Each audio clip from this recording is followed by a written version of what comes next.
Para sahabat insan terkasih, selamat tahun baru 2025 untuk kita semua. Semoga kita mengawali jejak langkah di tahun baru ini dengan penuh harapan, sukacita, dan semangat baru.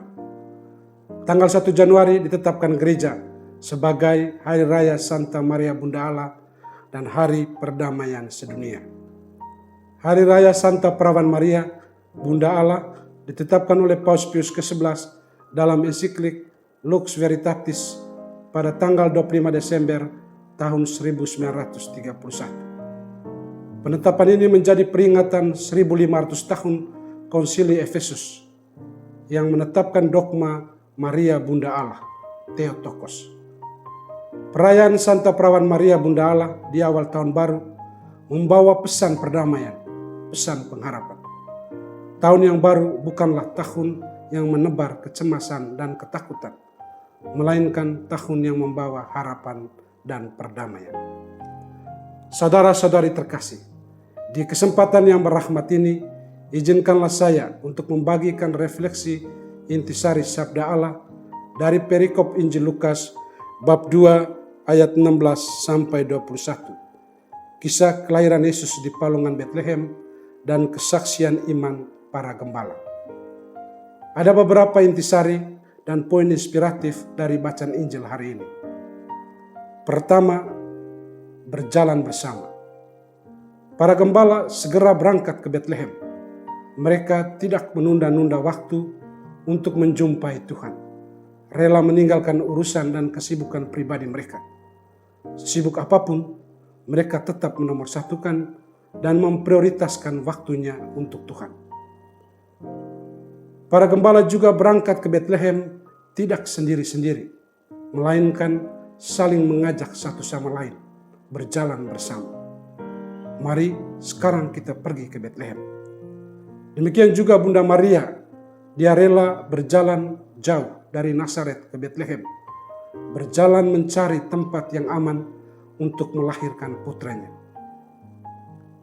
Maria juga tidak berjalan sendiri, tetapi selalu berjalan bersama dengan Santo Yosef. Kedua, menemani. Para gembala rela meninggalkan domba-dombanya di padang untuk mengunjungi dan menemani Yesus di palungan. Di saat semua penduduk kota Yerusalem tidur nyenyak di ranjang empuknya, para gembala yang sederhana ini setia berjaga-jaga menemani Sang Juru Selamat sepanjang keheningan malam. Demikian juga Bunda Maria dan Santo Yosef yang selalu setia dan ikhlas menemani putra mereka di sekitar palungan. Dalam hidup selanjutnya, Bunda Maria selalu hadir dan menemani Yesus, bahkan setia menemani dan menguatkan putranya dengan berdiri di bawah kaki salib. Ketiga, menyembah. Para gembala melihat dengan kacamata iman yang memampukan mereka menemukan kehadiran dan kebesaran Tuhan lewat pemandangan sederhana sang bayi di palungan. Mereka menyembahnya dan memuliakan Tuhan. Demikian juga Bunda Maria menatap kesederhanaan sang ilahi di palungan yang sederhana ini, merenungkannya dan menyimpannya dalam hati. Para sahabat insan terkasih, bertepatan dengan Hari Raya Santa Maria Bunda Allah dan Hari Perdamaian Sedunia, firman Tuhan hari ini memberikan beberapa pesan inspiratif yang dapat memaknai siara hidup kita di tahun baru 2025 ini. Pesan pertama, berjalan bersama. Kita diundang untuk meneladani Bunda Maria dan para gembala agar di tahun baru 2025 ini kita bergerak keluar dari zona aman dan kepentingan pribadi kita. Berjalan dan menjumpai kehadiran Tuhan dalam palungan Betlehem kita setiap hari. Kita belajar untuk bergegas, tidak menyia-nyiakan kesempatan dan menunda-nunda waktu untuk urusan Tuhan dan kebaikan sesama. Kita diajak untuk semakin move on, berjalan bersama, mengarungi persiaran di tahun 2025 ini. Janganlah cenderung dan suka berjalan sendiri-sendiri. Itu yang membuat kita mudah lelah dan tersesat dalam perjalanan. Semoga di sepanjang tahun ini hidup kita diarahkan dan berjalan menuju perjumpaan dengan Tuhan. Pesan kedua, menemani. Tuhan yang lahir di Bethlehem adalah Immanuel, Tuhan yang menyertai dan menemani hidup kita. Seburuk apapun situasi hidup kita, Tuhan selalu setia menemani dan mengasihi kita. Semoga dalam perjalanan di tahun 2025 ini, kita selalu mengimani akan kehadiran Tuhan yang selalu menyertai perjuangan hidup kita. Dan sebagaimana Bunda Maria dan para gembala, hendaknya kita juga sabar dan ikhlas saling menemani satu sama lain. Dalam keluarga, komunitas, dengan tetangga, atau di tempat kerja kita masing-masing. Salah satu tantangan dalam dunia modern ini adalah rasa kesepian.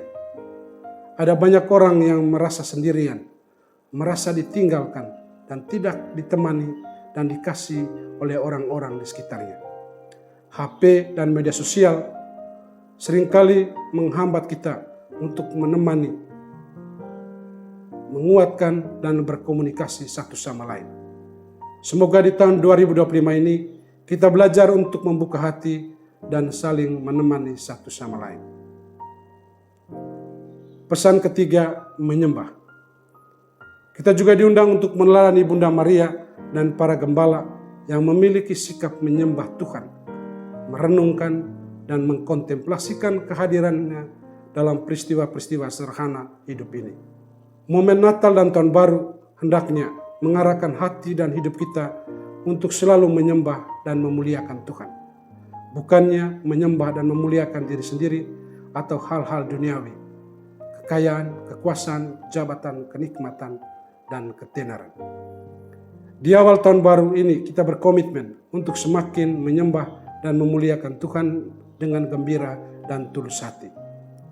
Semoga hidup kita di sepanjang tahun 2025 ini menjadi tanda kemuliaan Tuhan dan kebaikan serta sukacita bagi sesama kita. Saudara-saudari terkasih, akhirnya selamat memasuki tahun baru 2025. Semoga Bunda Maria senantiasa mendoakan dan menyertai kita di sepanjang perjalanan hidup tahun ini. Marilah kita terus berjalan bersama, saling menemani satu sama lain, dan semakin menyembah dan memuliakan Tuhan sepanjang persiaran tahun ini. Kiranya hidup kita menjadi berkat, pembawa damai dan sukacita bagi semua orang. Tuhan memberkati dan menyertai kita semua. Amin.